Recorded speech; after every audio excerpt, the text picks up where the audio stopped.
So let's talk about latest advances in supply chain management. As executives respond to fundamental shift in global economies and technologies with wave after wave of transformation, most companies are grappling with massive resistance, with skepticism, and change fatigue.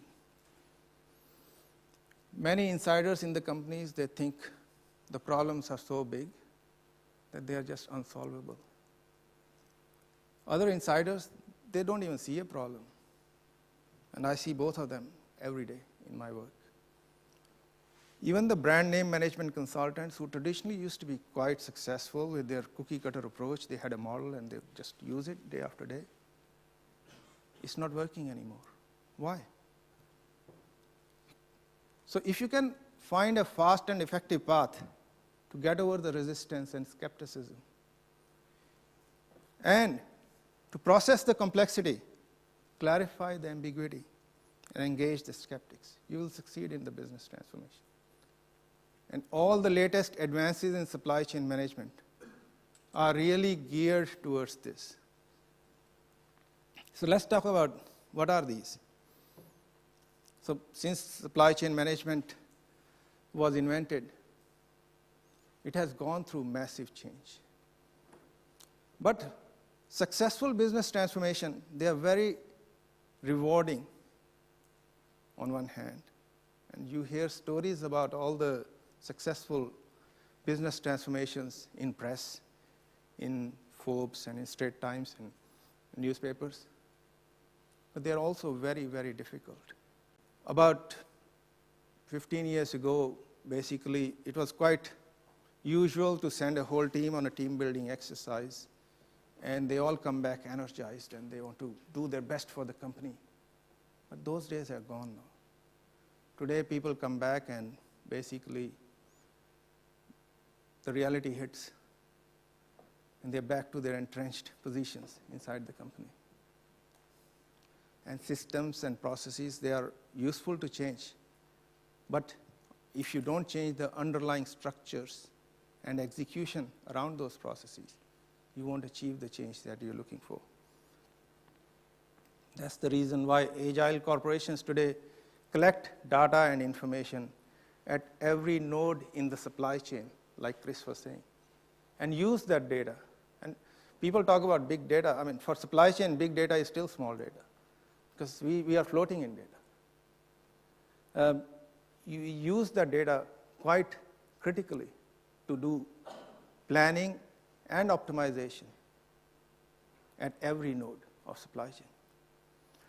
So modern businesses, they are now evolving into business-to-business network. Now this diagram is very complex and I won't get too much into it, but I'll explain. These are three different companies which are sort of working around a single consumer. So if you look at the consumer, this orange triangle in the middle, that's the end customer for, let's say, iPhone. But if you think Apple makes everything, that's a mistake, because the screen comes from somebody else who has actually invented the screen. The software might be somebody else, and of course there's a whole universe of apps, people who make the apps for iPhone. So it's not just three companies, it's probably many more companies out there who are, in the end, creating value for that end consumer, which is the iPhone that you hold in your hand. They're all working in their own self-interest, but somehow, by magic, you're getting the best user experience that has ever been created in the mobile phone industry. So there's another very effective example. I spoke about Zara. Chris spoke about Zara. It's a very interesting case study. Started from a one-room operation in middle of rural Spain. This guy grew by the side of a railway line, and he has created an $87 billion company out of that. And now they own some workshops. Initially, they didn't own any workshops. It was all a network of businesses working in their own self-interest, working collaboratively with him. So business transformation is fast becoming a question of survival. There are lots of companies. You saw General Motors. Well, in the few slides ago, They had filed for bankruptcy several years ago, and there's a lot of many others which will be going down that way. Rewards for successful business transformations are very high, but the penalties for failure are also equally high. And what is successful business transformation? You start from the left hand where basically you see a square which is really supply chain 0.0. Almost everybody working in their silos and traditional structured division of labor. I don't know if you even see those kind of companies today or not. I see a few every now and then. I won't name them again, but I quote this example in one of my books. I was actually consulting to an airline where I was doing the airline maintenance optimization. And the person who was doing the maintenance planning, who was head of maintenance planning, and the person who was head of maintenance execution, they didn't talk to each other. They sat almost across the wall from each other, and when I sat with this guy, he showed me an email exchange back and forth of 18 months. And it was such an entrenched silo these two guys were working in. I can't even tell you. My first job as a management consultant inside this company was really just to get them talking to each other. So that's the left-hand side. But coming out of that, we moved into the pyramid, a very command and control system of ERP world. I don't know if you guys sort of face these problems where the plans that come out of ERP systems are so rigid that they are almost totally unworkable. And then people make the plan, yes, done that, keep it aside, and then find a workaround to actually get the job done. So that's the command and control pyramid system. That's supply chain 1.0. The next one is really where people start getting more collaborative. That's the square where not only you're getting collaborative, you're getting more dynamic and flexible. And today's systems are really moving in that direction. And not only that, you're also including some of the other people in supply chain planning, like your CFO, for example, which traditionally nobody would have included in sales and operations planning. And finally, you move to the extreme right where you see the flywheel, as I call it, where you move to collaborative planning, not just within the company, but with your customers and suppliers to actually create value for the end customer in the middle. I have listed the problems you will notice in each one of these supply chain 0.0, 1.0, and 2.0. And you can quite easily actually go through these problems, and I'll very quickly speak about some of them. So supply chain 0.0, you'll see lots of confusion. Because there are no plans, of course there'll be confusion. You'll see frequent losses. You'll have occasional quarter of profits, and mostly it'll be just losses. And some companies do that. They think that the market is, and I can quote so many examples. One of our customers who was, clients who was in commodities industry, the CEO was trying to convince the board that next quarter will be better, or next year this commodity cycle will turn and we'll make a profit. And it was just quarter after quarter of losses. Till finally the board said, no, this is not going to work. We need a slightly different approach to it. This happens. There'll be panics. So basically companies panic and then they have sudden rounds of layoffs, massive layoffs within the company, and that's because there is no planning. Finally, there's people who are constantly busy without actually showing profits for all that busyness. This is because there's no planning.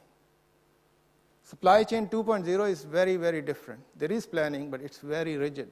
It's so rigid that the plans are totally unworkable. So the company becomes almost bipolar. There's a bunch of cowboys who are saying, I will work around this plan and actually get the job done. And then there are a bunch of control freaks who are trying to make a plan work, which is really an unworkable plan.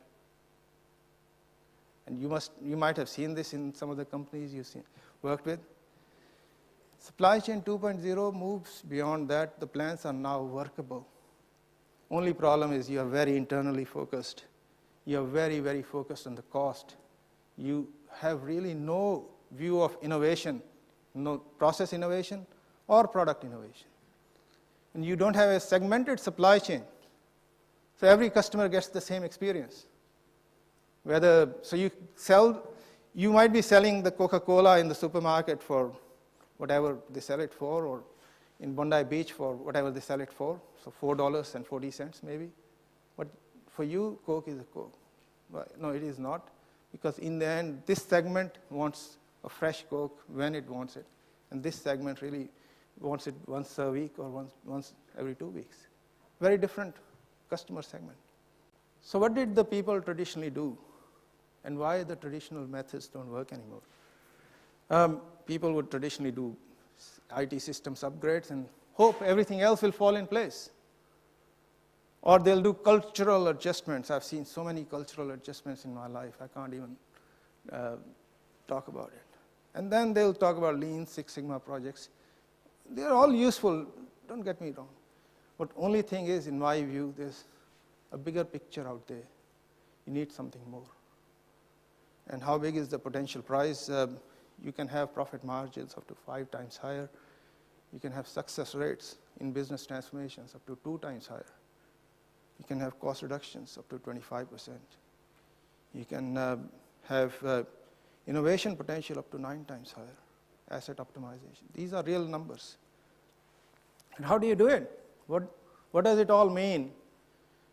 Main thing is really this, that unless you work on a cohesive structure and system and process execution and removing the external constraints, supply chain transformation is not going to be successful. That's probably the key message out of this whole presentation. So how to avoid the trap of outdated thinking? What can you do today to start your journey? What can help along the way? Well, first thing is separate the hype from the reality. There's a lot of hype out there. There's technologies which are at least 20 years away and people are talking about it today. You need to separate the hype from the reality. Avoid traditional thinking. I contrasted the traditional thinking, which is industrial age thinking really, with the information age thinking. So avoid the industrial age thinking. It is quite rampant, and you have to really get out of it, and then pull people out of it, slowly. And then know what the victory will look like. Of course, knowledge is not enough unless you act on it, so that's the point too, act on it. And finally, avoid some of the things, like I said, don't fall for hype, don't have diffused leadership. And most important really is, avoid the cookie cutter models. There's far too many cookie cutter models out there. They don't work. So modern supply chain management really replaces luck. That's what I say to CEOs and people. And how does it help integration? Basically, you'll get happy customers, happy staff, less stress, asset optimization, more profit. So value of the modern supply chain management is really coming out of 5 streams, as you see in the diagram out there. The red stream is strategic sourcing. It's still part of value of modern supply chain management. The orange stream is logistics. So cannot ignore it. Logistics optimization is still quite valuable. But moving beyond that into supply chain management 1.0, 2.0, and 3.0, that's where there's a lot of value sitting within your companies. And every day we go in companies and see that value and gradually extract that value, sometimes over a period of months, sometimes even longer. So supply chain 1.0 is all about doing sales and operations planning, demand planning, the traditional things that you would probably have done for the last 15 years, but doing them well. And 2.0 is then moving beyond that with dynamic, flexible systems, with more inclusive planning, getting finance involved into it, integrated business planning. And 3.0 gets into collaboration, into innovation, segmentation of supply chain, creating customer delight. These are all possible today. I'm not talking about Internet of Things, I'm not talking about robotics, I'm not talking about driverless vehicles. All those things will come. But if you don't do these basics now, then you won't be ready for those at that time.